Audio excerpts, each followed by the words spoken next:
Hey yo, print went to data, calls went to text, planes turned to drones, robotics in effect. Everybody using apps just to place a few bets. With Media 2.0, what's coming next? Well, Simon Farnsworth, thanks very much for coming on New Media 2.0. I know you've got plenty on your plate, so really appreciate you for giving us some of your time. Pleasure to be here, Chris. Nice to see you. I thought we could start by just maybe giving us an outline, and for some of the viewers that aren't aware of Discovery Inc., what it is you guys do, and what you've been working on there for the last couple of years. So Discovery Inc. is an American media business, best known for the Discovery Channel, one of our flagship brands. But actually, Discovery owns 520 TV channels globally. A mix of brands from TLC to Animal Planet to ID. And then we own quite a few free-to-air assets, particularly in Europe. So we own probably the equivalent of Channel 7 in the Nordic regions.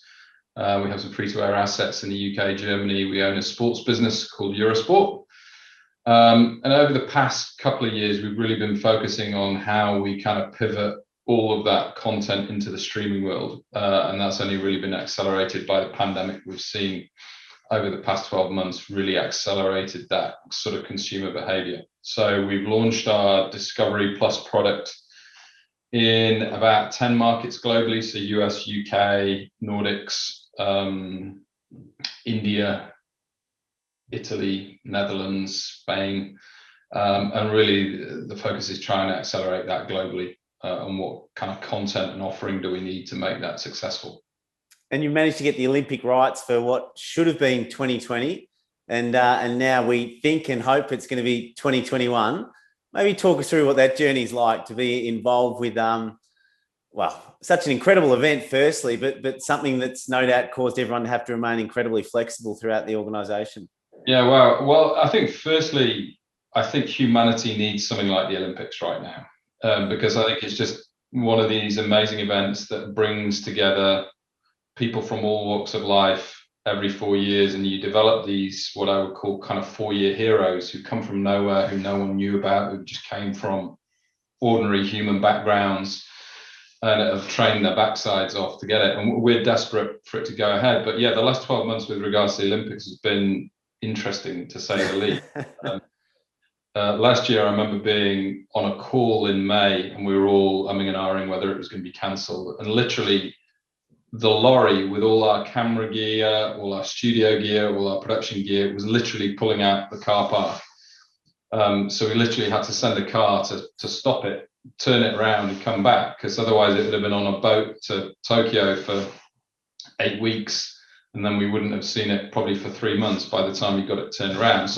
So what we've had to do is essentially plan 2 Olympics in one, because we've got Tokyo finishing in August, but then Beijing Winter Olympic Games start in March.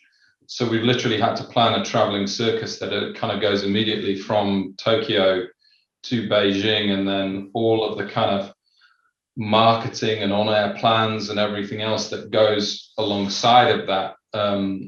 And we really want to use the Olympics as a kind of a key tentpole for driving subscribers towards Discovery Plus and what we can do to enhance that. So it's been a fascinating period. And then we've got the whole kind of COVID safety thing for all the staff layered on top, which is a challenge. And so for the Tokyo coverage this year, have you still got contingencies in place for what ifs or potential changes, or have you got enough comfort now that it's going to go ahead in the time that you've been given?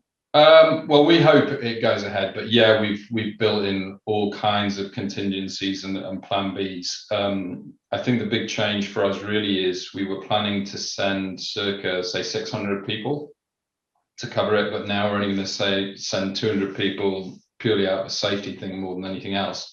So we're doing way more production back in Europe, so bringing all the camera feeds, everything else back to Europe, which is also a big cost saving and a kind of innovative technology thing as well. But we're not sort of anticipating huge amount of access to athletes for interviews and kind of that side of things. So we've developed this really cool thing called the Cube Studio, which is almost like sort of Dr. Spock teleportation, where we've got a load of green screen studios dotted around Europe. So we'll be able to bring friends, family into those, and hopefully have a green screen in studio, and that it can give the impression that those people are talking to each other in a green screen with cool kind of graphics and TV around it. It's amazing what technology can do to really enhance that. But so when you talk about those, say, 600 people that were going to go, and now that's 200, and the technological innovation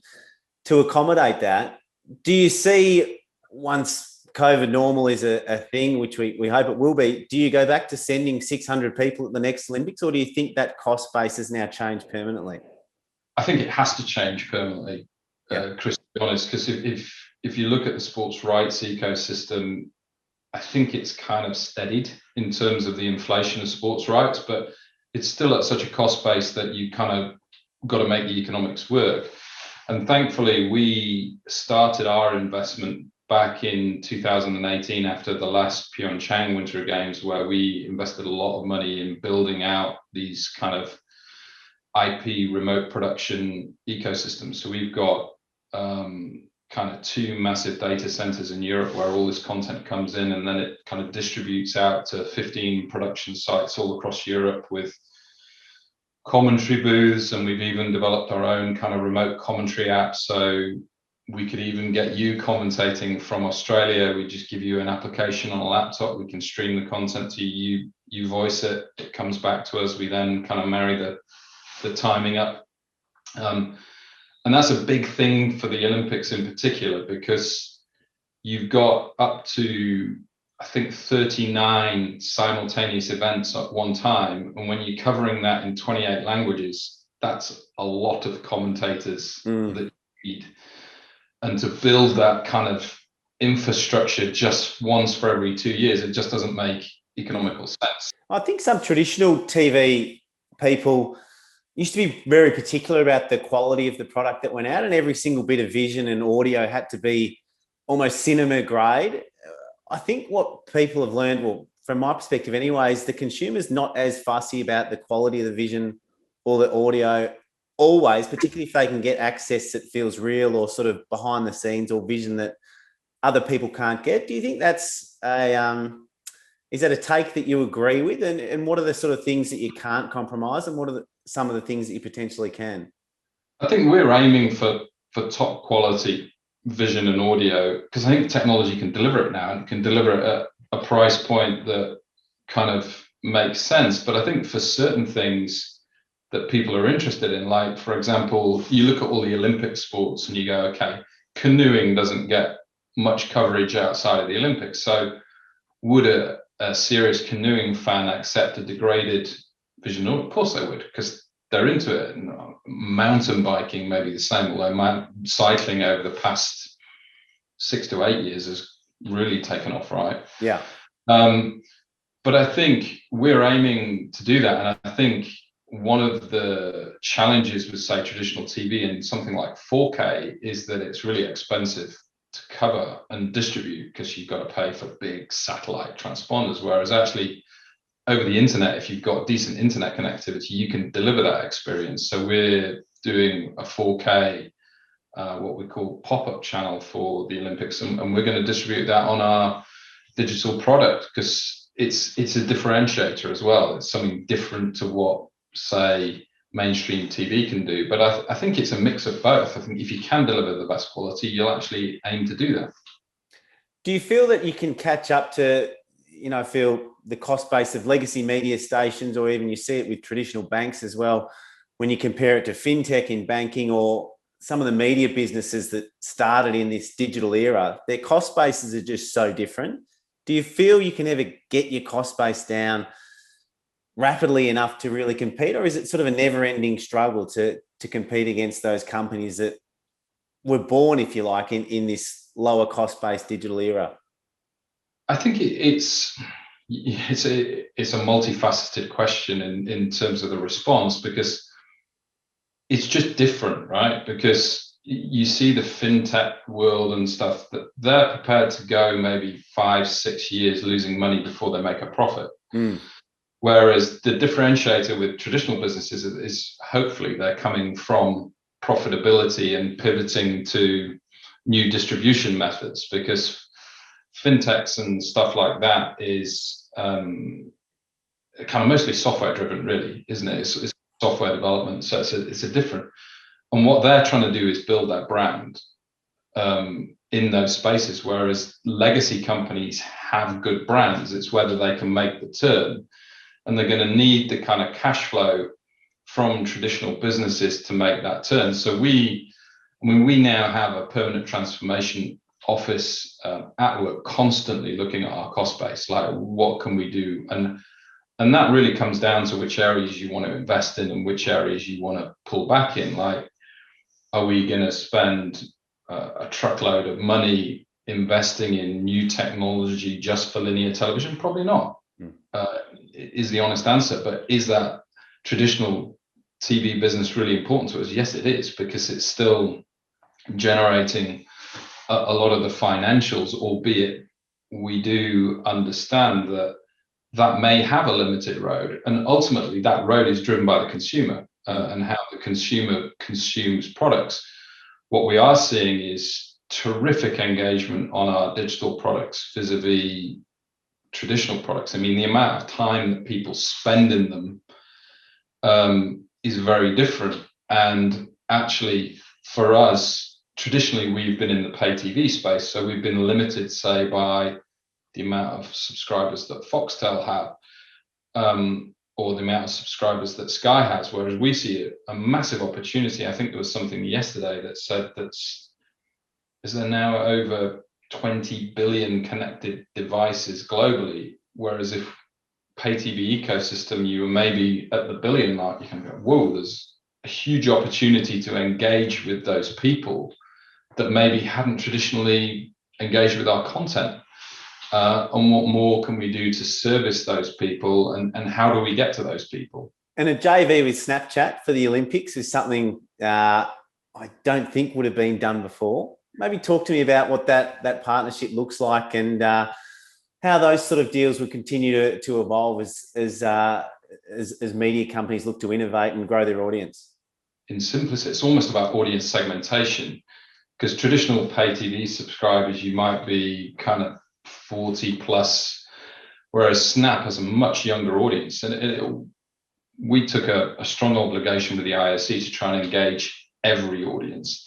So, and Snap has got a great brand. There's like, what can we do to marry those brands together to create, I know it's an overused term, the win-win scenario. So we're producing 2 shows a day for Snap in English, German, I'm looking at my notes here, Spanish, Italian, and French, as well as we're creating kind of road to Tokyo content, i.e., so you, Chris Judd, you suddenly turn from an AFL athlete to amazing cyclist, and what a story, and we can develop that and help build up our brands, because we think Snap, not only will people watch there, it's a mechanism for people to drive audience to our platforms and applications. So I think it's really exciting.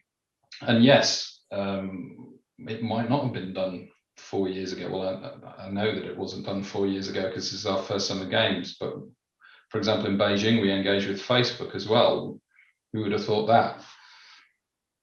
And talk to me about remote work this year. You're obviously living in London now, which is still in pretty much lockdown. I know we spoke off air before, and the kids are now back at school, but outside of that, it's still very much in lockdown.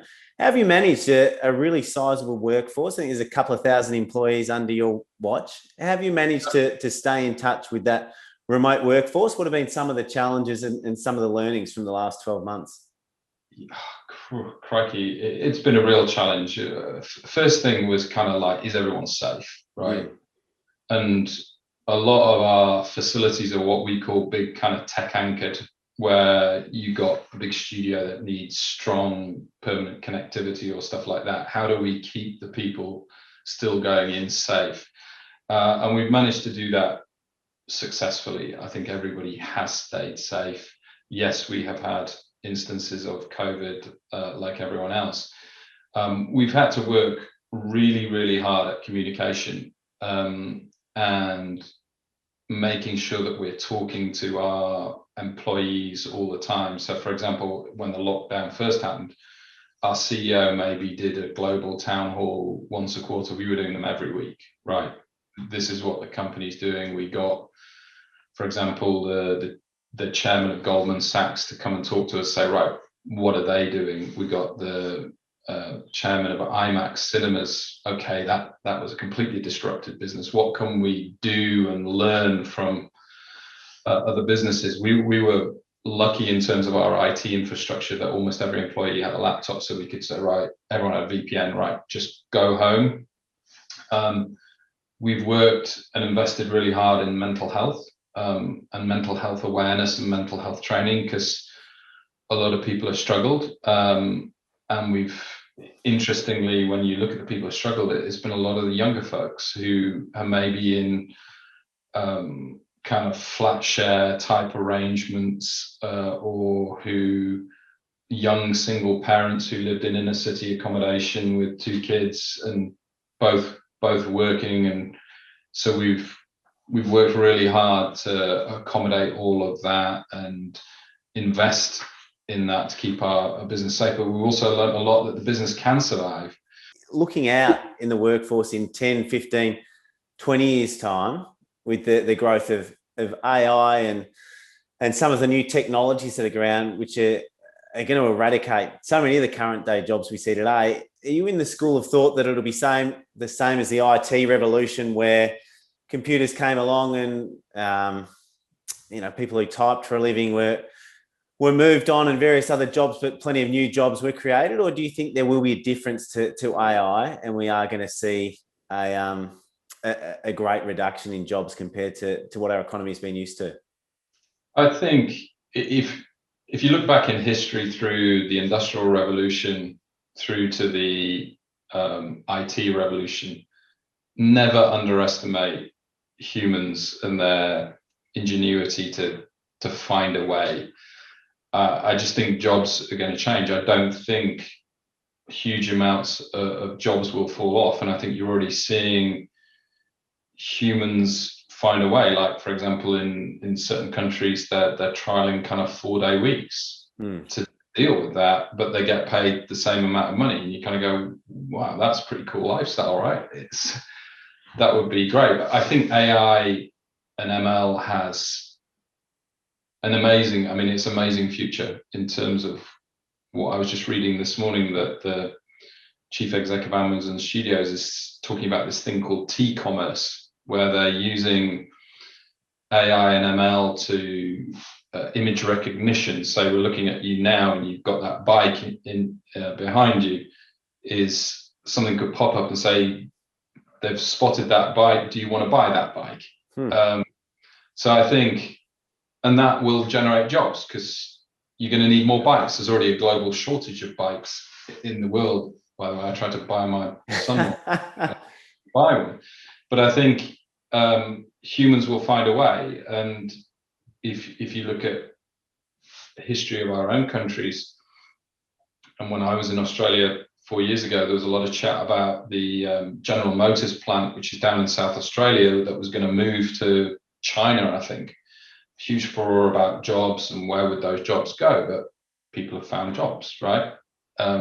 Humans find a way, and it's always kind of more of an evolutionary process than a revolutionary process. But I'm a massive believer in AI and ML. I think it can do amazing things, and we're looking at a lot at work at the moment as to what we can do with it, and we already are using it in a lot of circumstances. What's some of the AI tech you're seeing that's going to really influence your business or some of the media businesses you're involved with? I think certainly a lot of the questions around big data at the moment, and which I personally hate as a term, because I just think it doesn't mean anything. It's like trying to explain the cloud to your grandfather. It's like, oh, geez, where do you start? Big data. We're using it a lot in terms of image recognition and speech to text in terms of running our content through that, and what can we glean from that. We have a lot of motor shows in the US, so if we see a Ford Mustang 1964, are Ford interested in advertising against that? We wouldn't have, and we could say very clearly, right, the Mustang's on 4 minutes 30 seconds .14, because it's clearly pointed towards that. And then in terms of gleaning that, once we know from you maybe analyzing your Twitter feed, because you've allowed us to accept cookies, that you're a Ford driver, how can we start pushing shows to you? And then also in the kind of whole supply chain now, we're using AI ML to say, right, this piece of content is used a lot, so we put it in really quick cloud storage, or it's not used a lot, so we put it in deep storage, which is a lot cheaper. So we're using it both on the consumer end and the supply chain to really manage our cost base, but also hopefully generate revenue. And then I think we're also in our golf product at the moment, we have a golf TV product about using AI and ML to create clips. So we know, Chris Judd, that you're a Tiger Woods is a bad analogy right now, because bless him, he's had a horrific accident. Say you're a Rory McIlroy fan, and you just want to see clips of Rory's iron shots. We know that this is an iron shot, so we know you want 5 minutes of clips. Let's push it to you. Whereas historically, that would have created a human in an edit suite to generate that type of content. It's very labor intensive. It's very infrastructure intensive from a capital perspective. So I think there's some cool stuff there, and we actually used similar technology on the AO actually to generate more content. And I know you've had a bit of a history in sports rights in Australia. Did you have some involvement with the AFL in your previous working life? Yeah, I did actually. I worked for a company called Globecast Australia that eventually got sold to Telstra, and we actually developed the what do you call it? Is it the umpire that sits by the goalpost? What's he called in AFL? The goal umpire. Yeah, the goal umpire. So we developed the cameras on the goal umpire, and then also on the ref. We create some image stabilization. So yeah, we quite involved in it and loved it. Were you involved in the Telstra deal for the digital rights with the AFL, or this was predating? No, I wasn't involved in the Telstra rights deal, but I think the AFL is it's a really interesting thing in Australia, isn't it? Because it's one of those sports that almost transcends sports and almost becomes religion. Because I think like what blew me away was the amount of members that the AFL clubs had and how committed those members were going to the games. And like the MCG, you used to, I mean, it's nearly 100,000 capacity, and you'd get like 70, 80,000 to a game that really only Victorians were interested in. Don't get me wrong, the AFL have done a lot of work now to move it up to the Gold Coast, move to Sydney, and I think there's even work in the Northern Territories to develop the game now, and they moved the game to China when I was there. So there's a lot of effort to grow the game globally, but it was a fascinating proposition. It's an incredible rights deal they've been able to eke out from the major TV stations and Foxtel and Telstra, as we mentioned. How do you think those rights deals are going to evolve for sporting groups like the AFL going forward?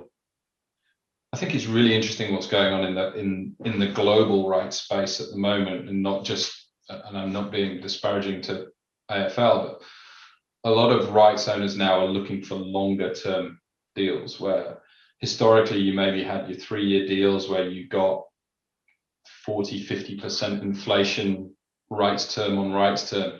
Looking for longer term deals now, which really gives them the What sort of timeframes longer term? So we signed our PGA deal, for example, for 12 years. Wow. Now, historically, 3-year deals would have been it on a kind of global territory by territory basis. But I think if you're looking to build brands as you move into the streaming world, and it's interesting in Australia because kind of Stan have gone into rugby now, haven't they? Yes. Into rugby union. Telstra historically was a big NRL partner and AFL partner, actually, weren't they? They bought digital rights there. Of looking at long-term, so you can build your brand again, build the two brands together, actually, because 3 years is tough, right? Is like just too risky to invest in shows or new talent or new ideas if you're not going to be able to milk it for longer than a couple of years.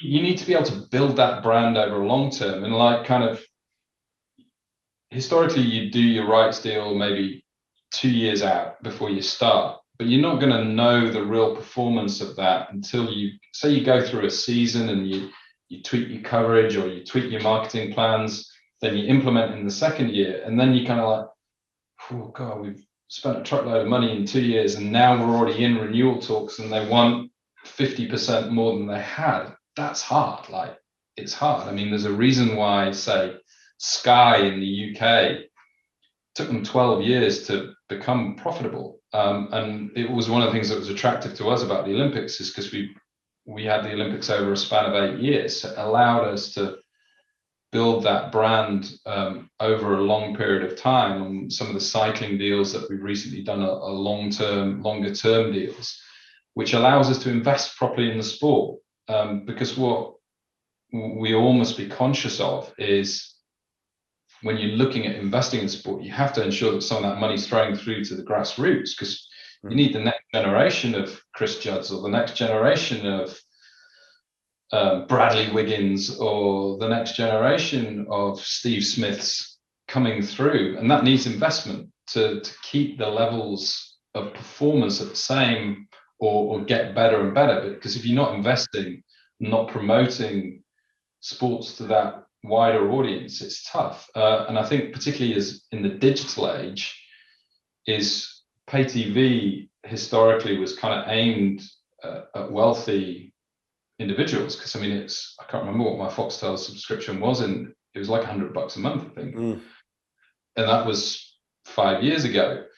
Whereas you need the kids to watch the sports, because sports is all about icons and heroes, and it's about I don't know, your son, if he's, God forbid, in your family an NRL player, is like, how does he become the next Anthony Minicello, or what? He was a star when I was there, but what are those icons? You've got to have the kids watching it. So you've got to allow yourself the ability to have it at a price point and a longevity that allows those kids to come through and to grow the sport. Whereas these short-term rights deals, it's tough. It's tough.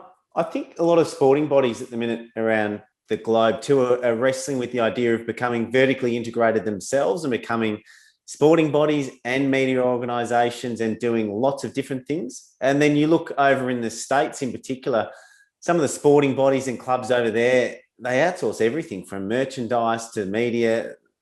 They we've been talking a lot about cost base, but they keep their cost base really lean, focus on their knitting, make sure their brand is strong, and then outsource everything else. Do you have a view which is the most productive road for a sporting body to take in terms of that? I mean, the obvious answer would be that, and I'll sort of say this a bit tongue-in-cheek, but a sports body doing its own streaming direct-to-consumer, that's tough for them, right? Because it's you're not going to get the same economics as you would taking a rights deal. I think we can learn an awful lot from the US side of things as to how they really engage fans. Like, they're creating content through the week, from the training grounds to interviews. Their stadium experience is just amazing now. You can have applications where you get drinks and hot dogs delivered to your seat, and then you look at the Super Bowl and the halftime show, the entertainment factor it sort of almost transcends the sport. It's about entertaining.